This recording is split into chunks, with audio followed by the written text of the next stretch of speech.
What is up, tube users, and welcome to a new series I'm doing entitled Z to A. In this series, I'll be going through my entire Steam library from Z to A, playing every game that I have in there. And today, we are starting out with actually one of my favorite games of all time, Zero Hour. This game is a tactical first-person shooter, similar to a Tom Clancy Rainbow Six Siege kind of game. But what I love about this game more than like Rainbow Six Siege is that it's all based in reality. There's not a bunch of different classes with different abilities. You just have your guns, you have your equipment, and you just go in killing all the hostiles that you can. And it does have an interesting PvP mechanic. A lot of cheaters are in there, so I typically stick to the PvE, and the PvE actually is really fun and really engaging. The main thing that I love about the PvE in this game is how you unlock the maps. You go in to each map and you accumulate points by doing the objectives properly, and afterwards the points you accumulate go towards the maps that you unlock. So it's a really fun and really engaging way to play through a round properly. And the way to get those perfect runs is to go through, collect all the weapons, and follow the rules of engagement. You can't be shooting enemies in the back of the head. You have to try and get them to surrender.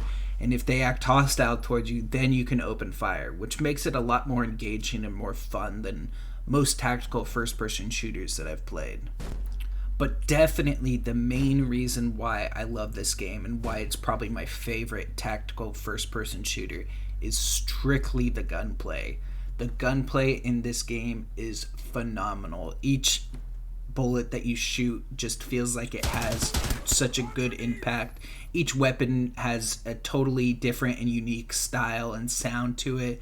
Everything just feels so good when firing a weapon in this game. That, and then some of the gameplay elements being just simple yet complex, makes it a lot more fun than most of the other tactical first-person shooters out there, in my opinion. Like, for example, with the rules of engagement, it's pretty easy to tell when a enemy is acting hostile towards you, which just makes it easy to try and get those perfect runs. Another simplicity of this game, which is kind of unrealistic but just makes the game a lot easier in my opinion, is tripwires. Technically, if you opened a door with a tripwire, the tripwire would go off and you'd be exploded into bits, but in this game it doesn't matter. Like, it'll clip through doors and stuff, just makes it easy to see them if they're on the other side of a door, which is useful. But as you can see, the graphics in this game are really good and it plays really smoothly even if you don't have a good graphics card, which is just phenomenal. Like, I've never run into any issues with like lagging or anything, especially online, so that's another plus. And the lighting in this game, it's definitely changed over the years, and now I feel like the lighting is just top notch. The planning stage in each round is also really fun, especially in PvP.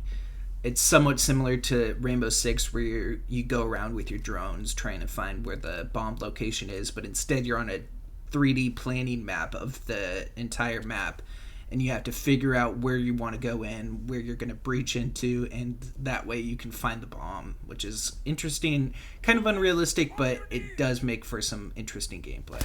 And the map design in this game is just absolutely phenomenal. There's just so many different points that you can enter and exit each map, so many different infiltration points into a certain area of the map, so it's really, really great design all around.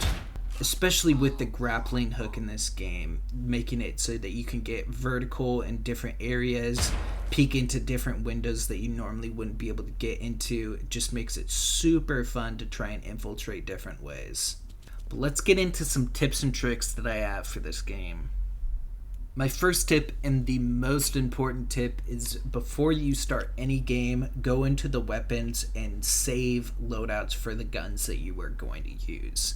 When you get into a round, typically you will have, I think it's 30 to 45 seconds to pick your loadout, and if you don't have your stuff equipped for your gun, it can be really frantic to try and get through and get all the things that you need for your weapon. So just saving those loadouts makes it a whole lot easier to just pick what weapon you want and not have to worry about it at all. Another tip I have is, even if you want to just do PvP in this game, I would definitely recommend starting out with the PvE stuff. It may not seem as fun if you're a PvP person, but all the maps that are in PvE are PvP maps, so it gets you a good layout of stuff and figure out which infiltration points are good for you and stuff like that. Another extremely important tip I have is to check every single doorway, even double wide doorways, for tripwires.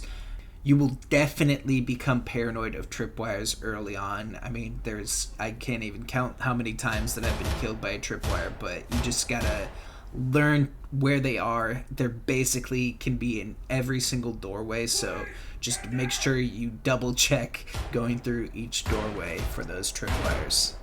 Another tip I have is to basically always be using silencers on any weapon you have. There are compensators and stuff like that, but sound kills in this game, and with a suppressor, especially in PvE, it makes it so much more easy to be stealthy and not get recognized by hostiles.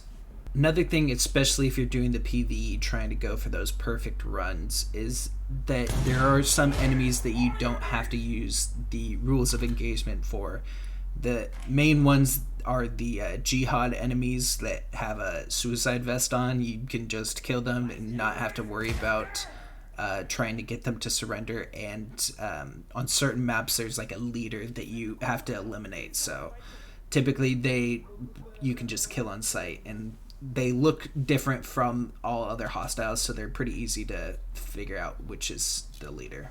Another tip I have is, if you are doing the PvE and you get an enemy to surrender, you can interrogate them once you have them handcuffed, and they'll ping other enemies on the map.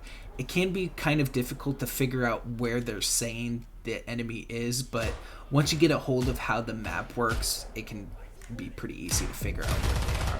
As for equipment I use, especially in PvE and going for a perfect run, I'll always use flashbangs. Grenades can just sometimes randomly get an enemy who would have surrendered if given the opportunity, so it can be tough to get those perfect ones with nades. But with flashbangs, if you flashbang an enemy, I would say 95% of the time they'll surrender if they're flashed.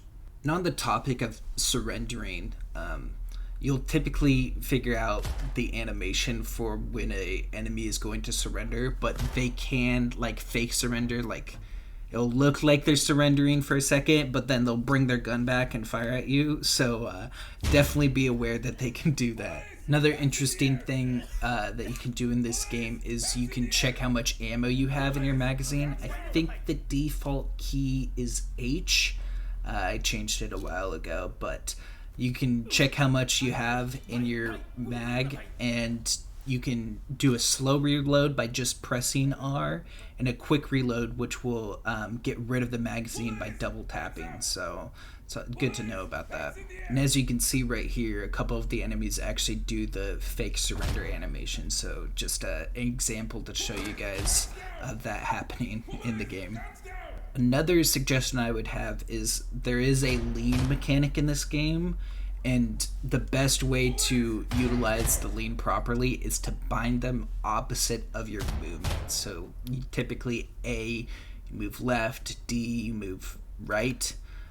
So I have them bound differently so that my Q is to lean right, and my E is to lean left, and that way I'm able to move and strafe in the direction that I am looking.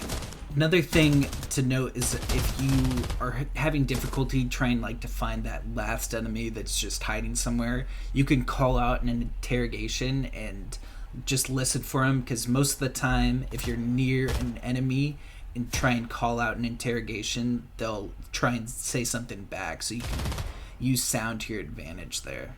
Another thing I forgot to mention about tripwires, you always want to look for them in doorways, but there's only 5 that will spawn on any map. So if you clear out 5 of them, you shouldn't have to worry about any other tripwires on the map. One more thing I forgot to mention about flashbangs as well is you definitely don't want to be near your own flashbang as it goes off. It has a pretty big radius, so try and stay out of line of sight of it will definitely help. But other than that, I hope you guys enjoyed the video. Make sure to like, comment, and subscribe, and I'll catch you in the next one. Peace.